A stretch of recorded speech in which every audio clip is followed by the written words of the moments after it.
औज़ुबिल्लाहिमिनश्शैतानिर्रजीम बिस्मिल्लाहिर्रहमानिर्रहीम। Doses form science theory के अंदर सेकेंड सेमेस्टर के अंदर हमने लास्ट लेक्चर के अंदर फोर्थ चैप्टर स्टार्ट किया था, जो कि था इंट्रोडक्शन टू पेरेंट्रल्स। उसके अंदर हम इंजेक्शन का टॉपिक कर रहे थे। जहाँ तक किया था वहाँ से आगे कंटिन्यू करते हैं।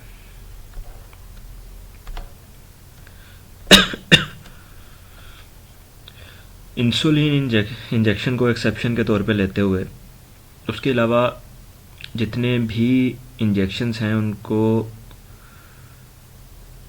सेल्फ एडमिनिस्टर नहीं किया जाता। सिर्फ इंसुलिन को सेल्फ एडमिनिस्टर करते आप लोगों ने पेशेंट को देखा होगा, डायबिटिक पेशेंट्स को। इसके अलावा जितने भी इंजेक्शंस हैं वो फिजिशियन लगाता है या उसका असिस्टेंट लगाता है या नर्स लगाती है पूरे मेडिकल ट्रीटमेंट के दौरान किसी भी पॉइंट के ऊपर।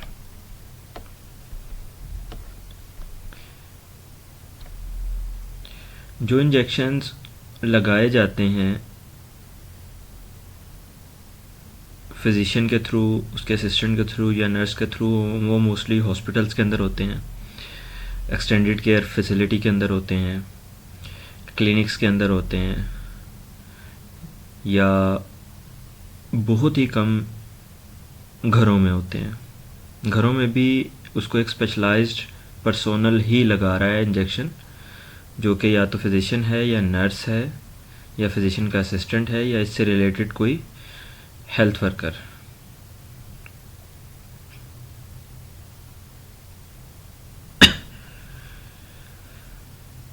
होम हेल्थ केयर प्रोग्राम है, वो एक एक्सेप्शन है, बहुत कम देखने में आते हैं, लेकिन ऐसे प्रोग्राम्स होते हैं।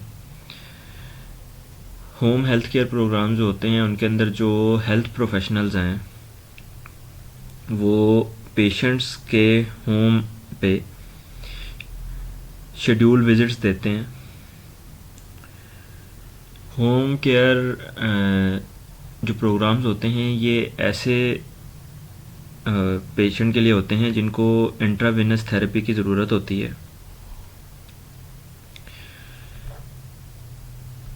ये प्रोग्राम पेशेंट को इंट्रावेनस थेरेपी मिलने में आसानी फ्राहम करते हैं ऐसे पेशेंट को जिनको या तो एक्सटेंसिव हॉस्पिटलाइजेशन की ज़रूरत नहीं होती या वो एक्सटेंसिव हॉस्पिटलाइजेशन को पे नहीं कर पाते।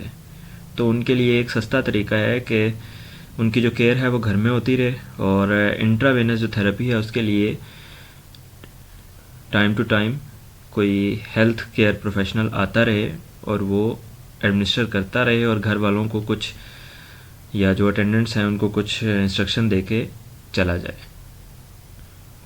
ये काफ़ी इकोनॉमिकल होता है। यूरोप में आजकल इस तरह के प्रोग्राम्स मौजूद हैं।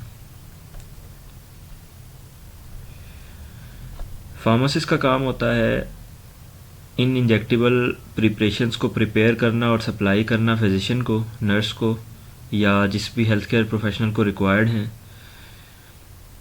चाहे वो एक इंस्टीट्यूशनल सेटिंग के अंदर हैं, चाहे वो एक क्लिनिक के अंदर हैं, किसी ऑफिस के अंदर हैं, या उनको होम हेल्थ केयर प्रोग्राम के लिए ये चीज़ें रिक्वायर्ड है।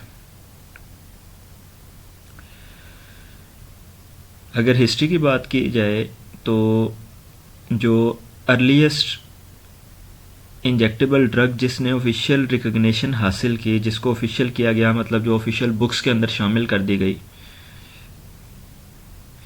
वो थी हाइपोडर्मिक मॉर्फिन सॉल्यूशन,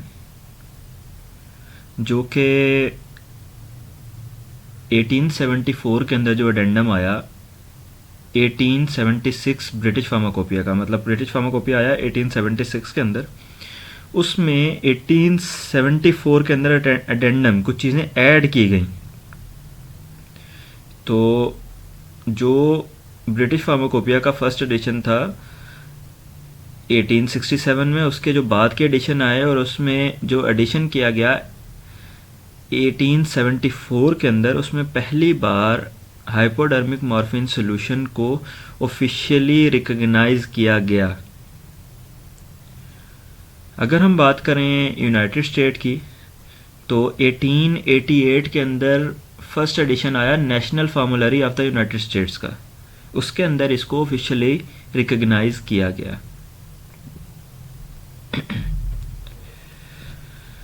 आज की बात करें तो मार्केट में हम देख सकते हैं कि हंड्रेड्स ऑफ ड्रग्स या उसके ड्रग प्रोडक्ट्स जो हैं वो पेरेंटल रूट ऑफ एडमिनिस्ट्रेशन के थ्रू एडमिनिस्टर करवाने के लिए पेशेंट के लिए अवेलेबल हैं।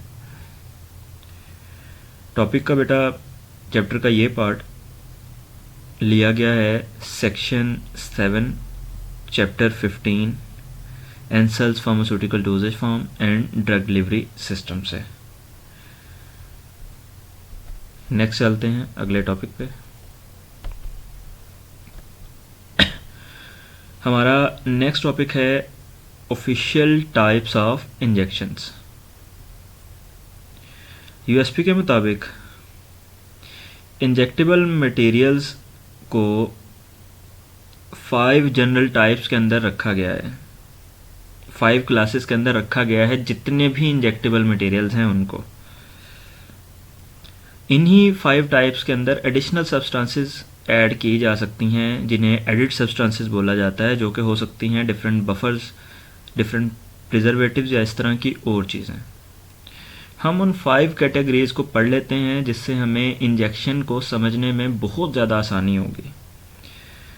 और पूरे कोर्स की अगर बात करूं, मैं सिर्फ इस चैप्टर की बात ना करूं, मैं आपके डोजेज फॉर्म साइंस के पूरे कोर्स की बात करूं तो ये one of the most important topic है।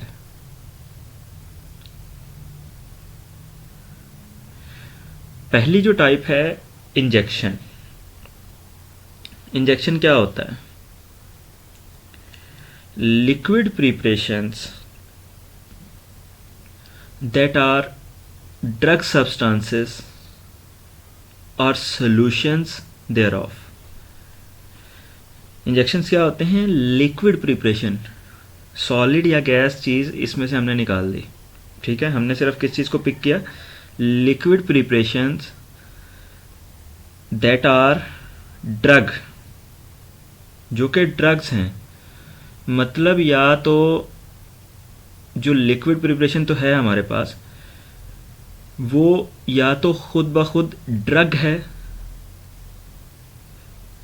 ड्रग हमारे पास सॉलिड में नहीं है, ड्रग हमारे पास लिक्विड में है। इसकी एग्जांपल हमारे पास इंसुलिन आती है। Liquid preparation of drug substance या फिर उनके सोल्यूशन। पहले तो हमने कोशिश करनी है कि हमारे पास ड्रग की लिक्विड में हो, लेकिन फ़र्ज़ करें नहीं होती, जो कि ज़्यादातर नहीं होती, तो उसी ड्रग का जो सॉलिड में है उसका सॉल्यूशन, मतलब किसी ऐसे व्हीकल के अंदर या सॉल्वेंट के अंदर आपने उस ड्रग को ऐड करना है जिसके साथ ये मिल के वन फेज बना ले, ठीक है, वन फेज सिस्टम बना ले। ड्रग उस सॉल्वेंट के अंदर जो आपने यूज़ किया हुआ है उसके अंदर डिज़ोल्व हो जाए और सॉल्यूशन की फॉर्म में आ जाए। इन दोनों चीज़ों में से कोई भी चीज़ होगी उसको आप इंजेक्शन बोलेंगे। इसकी एग्जांपल हम लेते हैं इंसुलिन इंजेक्शन यूएसपी, ठीक है। अगली जो टाइप आती है उसे हम कहते हैं फॉर इंजेक्शन। फॉर इंजेक्शन क्या होता है?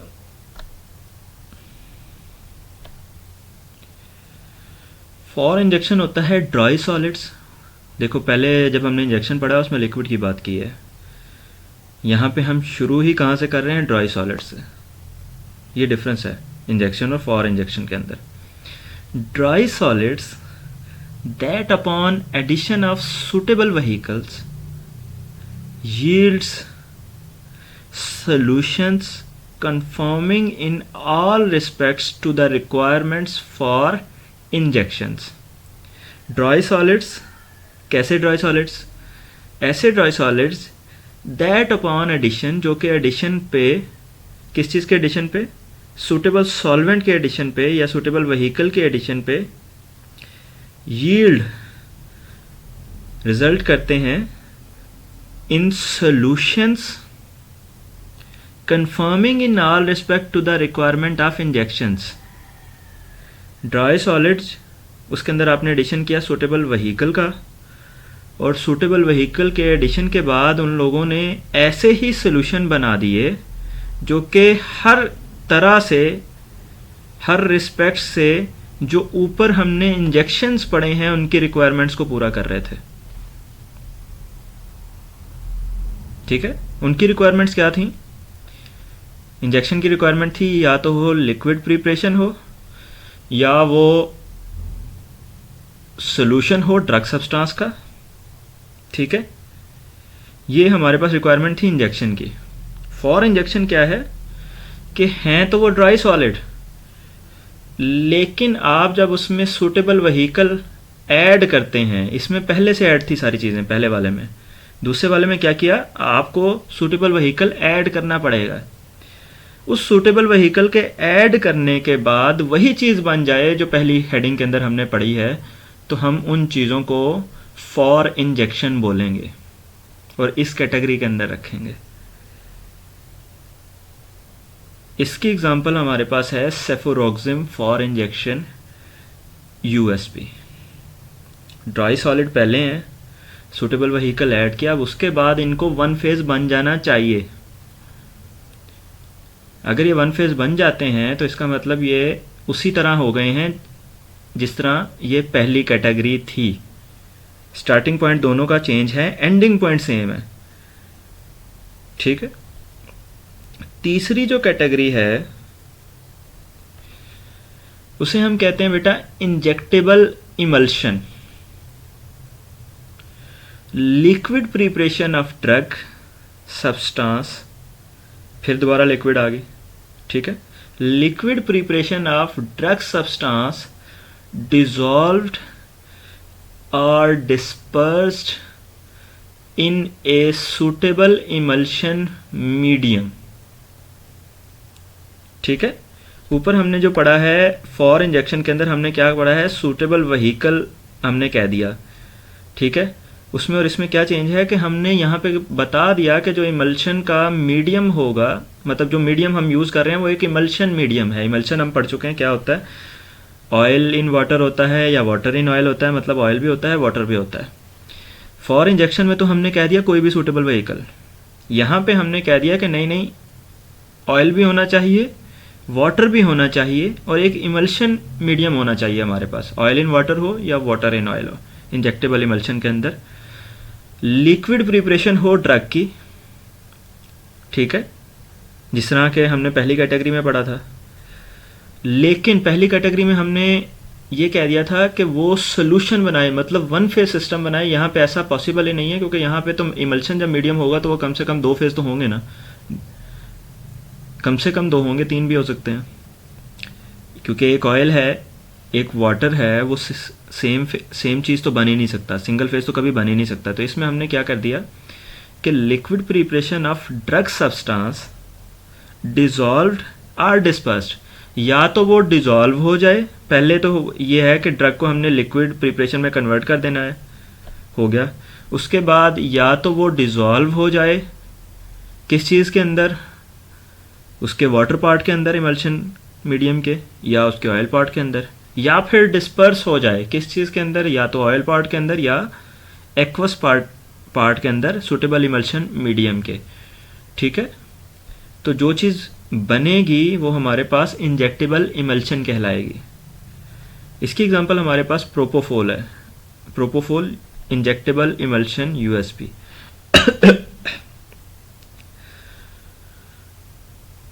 फिर जो नेक्स्ट कैटेगरी है वो हमारे पास आती है इंजेक्टेबल सस्पेंशन की. लिक्विड प्रिपरेशन ऑफ सॉलिड,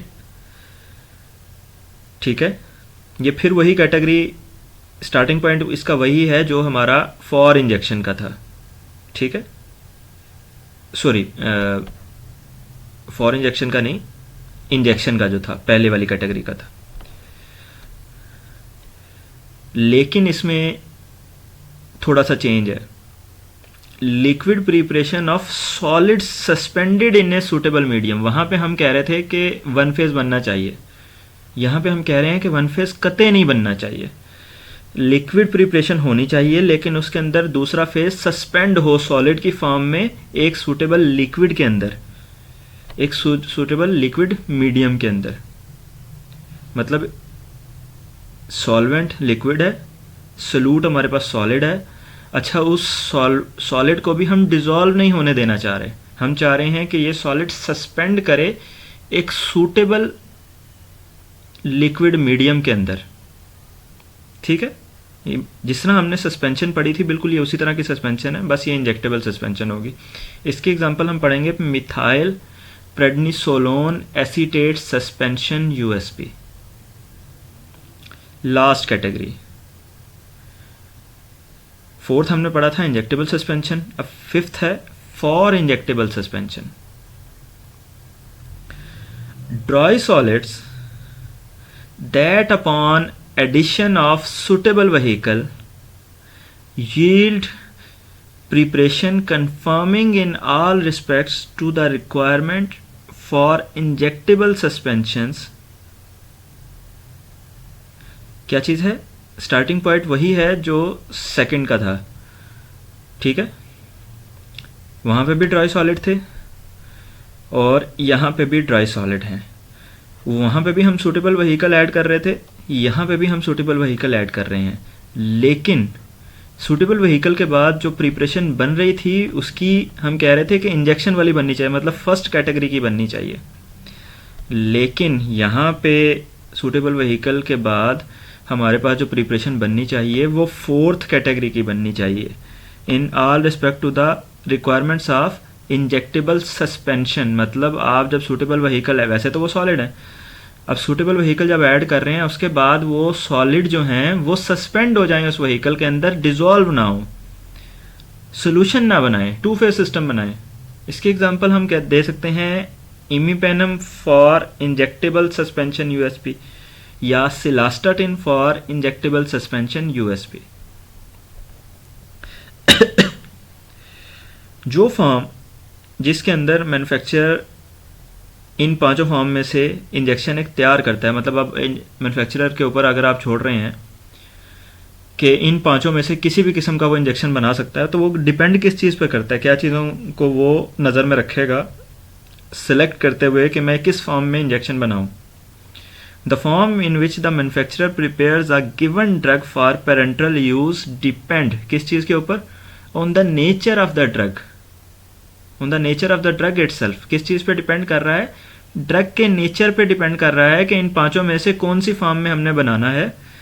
अच्छा, ड्रग की नेचर में तो बहुत सारी चीज़ें होती हैं, ड्रग की नेचर में एज ए होल देखनी है या कोई ख़ास चीज़ें, तो बेटा उसका जवाब है कि कोई ख़ास चीज़ें आपने देखनी है। क्या चीज़ें, आपने फिजिकल एंड केमिकल करेक्टरिस्टिक देखने हैं ड्रग के, और उसके बायोलॉजिकल करेक्टरिस्टिक या आप ये कह सकते हैं कि थेरेप्यूटिक या फार्माकोलॉजिकल करेक्टरिस्टिक्स आपने देखने हैं, थेरेप्यूटिक कंसिडरेशन देखनी है उस ड्रग की। उस चीज़ पे डिपेंड करेगा कि हम इन पांचों में से कौन सी ड्रग किस फॉर्म में बनाएंगे। जनरली अगर बात की जाए, अगर एक ड्रग है वो अनस्टेबल है सोल्यूशन फॉर्म के अंदर, मतलब लिक्विड अगर आप बनाते हैं, वन फेज सिस्टम बनाते हैं, तो ड्रग अनस्टेबल है, स्टेबिलिटी इश्यूज आ रहे हैं, प्रॉपरली केमिकल इंटरेक्शंस हो रहे हैं जो आपको नहीं चाहिए, फिजिकल इंटरेक्शन हो रहे हैं, थेरेप्यूटिकली प्रॉपरली परफॉर्म नहीं कर पा रही, तो हम इसका मतलब हम जानते हैं कि इसको हम सोल्यूशन फॉर्म में नहीं बना सकते। फिर हमारे पास चारा क्या रह जाता है, तो हल क्या रह जाता है, हल बेटा ये रह जाता है कि it may be prepared as a dry powder. पीछे हमने 5 जो फॉर्म्स पढ़ी हैं उनमें से 2 तो ड्राई पाउडर की थी, तो आप क्या कर सकते हैं, अगर आप सोल्यूशन फॉर्म में नहीं बना सकते तो आप लिक्विड फॉर्म में वन फेज सिस्टम में नहीं बना सकते तो आप ड्राई पाउडर बना लें, जिनको इस तरह का ड्राई पाउडर हो जो कि इंटेंडेड हो for reconstitution with A proper solvent, मतलब आप उसमें सॉल्वेंट ऐड करें तो उसको रिकॉन्स्टिट्यूट करके लिक्विड फॉर्म में लाया जा सके, ठीक है, और सोल्यूशन फॉर्म में लाया जा सके, ठीक है। मतलब अगर सोल्यूशन फॉर्म में आप किसी चीज़ को बनाते हैं, आपने उसकी एक्सपायरी 3 साल रखी है, वो 3 साल नहीं रह सकती, वो 10-12 दिन रह सकती है, उसके बाद वो सोल्यूशन के अंदर ख़राब हो जाएगी। आपने क्या किया, उसका ड्राई पाउडर बना लिया। अब ड्राई पाउडर में आप proper solvent water for injection किस वक्त ऐड करेंगे, जिस वक्त आपने एडमिनिस्टर करना है। हम खुद बता रहे हैं कि 10-12 दिन तक तो वो ठीक रहेगी ड्रग पानी में ऐड करने के बाद भी, लेकिन आप तो चंद मिनट के अंदर ही वो पेशेंट को एडमिनिस्टर करवा देंगे। इसका मतलब अब आप सोल्यूशन फॉर्म में उसको पेशेंट को एडमिनिस्टर करवा सकते हैं। अब फ़र्ज़ करें आप सोल्यूशन फॉर्म में एडमिनिस्टर नहीं कर रहे, या आप ड्राई पाउडर की फॉर्म में नहीं बनाना चाह रहे, तो आपके पास अभी भी एक ऑप्शन है, आप फोर्थ कैटेगरी के तौर पे इसको बना सकते हैं। फोर्थ कैटेगरी क्या थी, आप एक इंजेक्टेबल सस्पेंशन के तौर पे बना सकते हैं, क्योंकि स्टार्ट में बताया गया वो सोल्यूशन में अनस्टेबल है, ठीक है। सोल्यूशन ना बनाएं आप, वन फेज सिस्टम ना बनाएं आप, 2 फेज सिस्टम बना दें,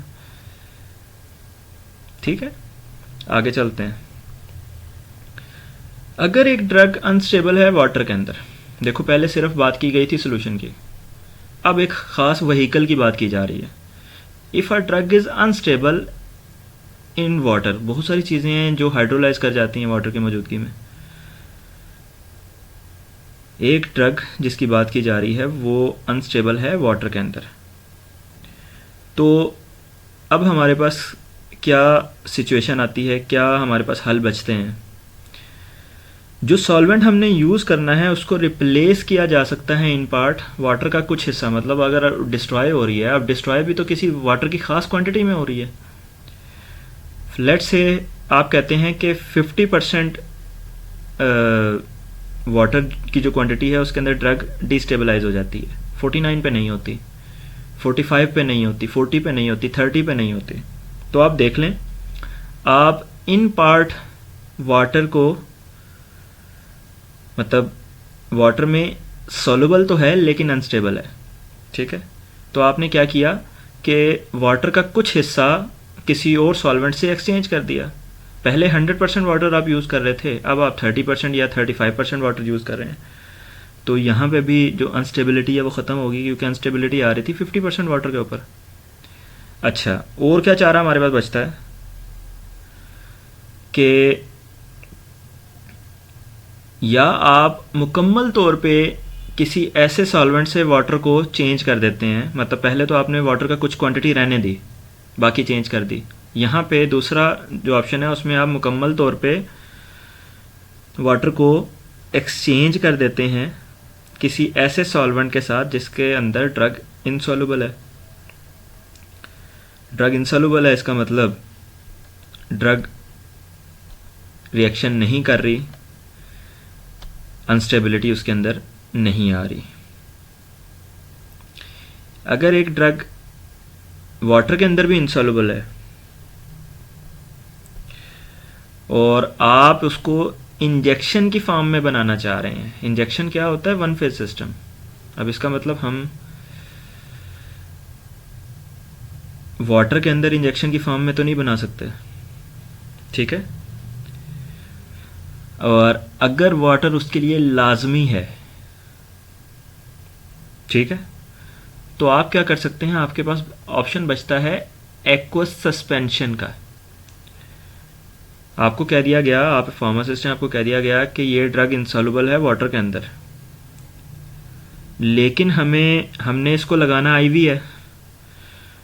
आईवी तो वही चीज़ें लगाई जा सकती हैं जो नॉन ओलिजिनस हैं, ओलिजिनस चीज़ें तो नहीं लगाई जा सकती, मतलब एक्वस चीज़ें ही लगाई जा सकती हैं।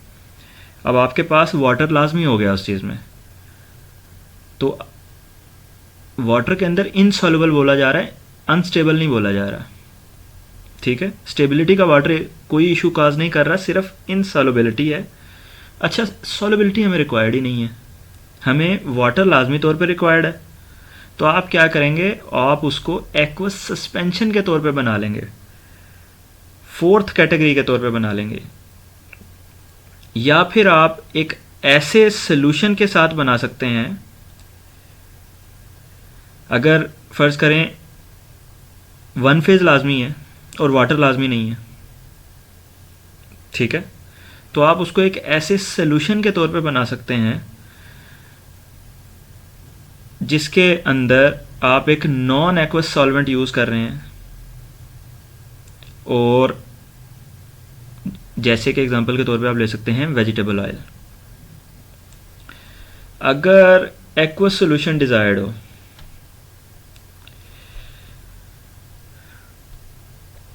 एक ऐसी ड्रग का जो कि वाटर के अंदर सॉल्युबल ही नहीं है, आपको क्या चीज़ चाहिए, एक्वस सॉल्यूशन। पानी लाजमी हो गया, सॉल्यूशन लाजमी हो गया, मतलब वन फेज। अब एक ड्रग का आपको एक्वस सॉल्यूशन चाहिए, मतलब सॉल्वेंट वाटर लाजमी हो गया। दूसरा आपको सॉल्यूशन चाहिए, मतलब ये डिज़ोल्व हो जाए, ठीक है। अब जो ड्रग है खुद बताया जा रहा है कि वो वाटर के अंदर सॉल्युबल ही नहीं है। क्या ऑप्शन है आपके पास? आपके पास ऑप्शन बेटा ये है कि आप उसका वाटर सॉल्युबल साल्ट बना लेंगे। ये ऑप्शन है। ज़्यादातर चीज़ें आप लोगों ने देखा होगा, हम ड्रग्स के लिए साल्ट का वर्ड भी यूज़ करते हैं, सब ड्रग्स साल्ट नहीं होती। अब जिस तरह डिक्लोफेनिक प्योर फॉर्म में भी अवेलेबल है मार्केट के अंदर, और डिक्लोफेनिक सोडियम भी अवेलेबल है। जो डिक्लोफेनिक सोडियम है ये उसकी सूटेबल साल्ट फॉर्म है, ठीक है। तो आप ऐसी ड्रग जो वाटर के अंदर सॉल्युबल नहीं है लेकिन आप उसका वन फेज सोल्यूशन बनाना चाह रहे हैं, और वो भी वाटर को यूज़ करते हुए ही, तो आप उसको सॉल्ट फॉर्म में कन्वर्ट कर सकते हैं। जो सॉल्ट फॉर्म होगी वो वाटर के अंदर सॉल्युबल होगी, उसी ड्रग की जो चाहे वाटर के अंदर सॉल्युबलाइज नहीं कर पा रही थी सॉल्ट फॉर्म बनने से पहले प्योर फॉर्म के अंदर। एक्वस और ब्लड मिसिबल सोल्यूशन जो होते हैं, इनको इंजेक्ट किया जा सकता है डायरेक्टली ब्लड स्ट्रीम के अंदर। ऊपर भी मैंने एग्जांपल दी है ये कि अगर आईवी हमने चीज़ें बनानी हो तो हम ब्लड मिसिबल सोल्यूशन लेते हैं, और ब्लड मिसिबल सोल्यूशन वही होते हैं जिनके अंदर एक्वस की जो क्वांटिटी है वो पाई जाती है। अगर हम ब्लड इमिसिबल लिक्विड की बात करें, उनको ओलिजिनस इंजेक्शन या सस्पेंशंस बोलेंगे। ये इंटरप्ट कर सकते हैं नॉर्मल ब्लड फ्लो के साथ, और इसी वजह से इनको रिस्ट्रिक्ट कर दिया गया है, इनका यूज़ रिस्ट्रिक्ट कर दिया गया है इंट्रावेनस एडमिनिस्ट्रेशन के अंदर। आप और तरह के इंजेक्शन बना सकते हैं, लेकिन जो आईवी हैं, जो वेन के अंदर लगने हैं, जहाँ पे ब्लड फ्लो है उसमें इंटरप्शन का ख़तरा है, तो वहाँ पे आप ब्लड इमिसिबल चीज़ें यूज़ नहीं करेंगे। वहाँ पे सिर्फ ब्लड मिसिबल या एक्वस चीज़ें ही यूज़ करेंगे। जो फाइनल फॉर्मुलेशन होगी उसका नेचर एक्वस होना चाहिए। The onset and duration of action of drug may be somewhat controlled by its chemical form, the physical state of injection, solution or suspension and the vehicle। जो onset है और duration of action है, onset होता है कि drug काम करना कब स्टार्ट होती है। ऑनसेट तब आता है जब मिनिमम इफेक्टिव कंसंट्रेशन आती है। अच्छा, ड्यूरेशन ऑफ एक्शन तब तक होता है ऑनसेट से लेकर जब तक जो ड्रग की अमाउंट है ब्लड के अंदर मिनिमम इफेक्टिव कंसंट्रेशन के लेवल से ऊपर रहती है, ठीक है। ऑनसेट और ड्यूरेशन क्लियर हो गया ऑफ अ ड्रग। अब ये दोनों चीज़ें कैसे कंट्रोल करनी है आपने, तो हम बता रहे हैं कि जी ये चीज़ें कंट्रोल होंगी ड्रग के केमिकल नेचर को कंट्रोल करने से, उसकी फ़िज़िकल स्टेट को, और जो इंजेक्शन बन रहा है उसकी फ़िज़िकल स्टेट को। जब इंजेक्शन बन रहा है उसकी फ़िज़िकल स्टेट की बात की जाएगी, तो फ़िज़िकल स्टेट से मुराद लिक्विड या सॉलिड नहीं होगा बल्कि सोल्यूशन या सस्पेंशन होगा। उसके अलावा इसके व्हीकल को कंट्रोल करने से आपको पता चलेगा कि इसका ऑनसेट और ड्यूरेशन ऑफ एक्शन कितना आएगा। आज का टॉपिक बेटा यहीं तक है। इंशाल्लाह कल जो इंटरेक्टिव सेशन होगा, इस लेक्चर का बाकी पार्ट इंशाल्लाह हम उसमें पढ़ेंगे। अल्लाह हाफिज़।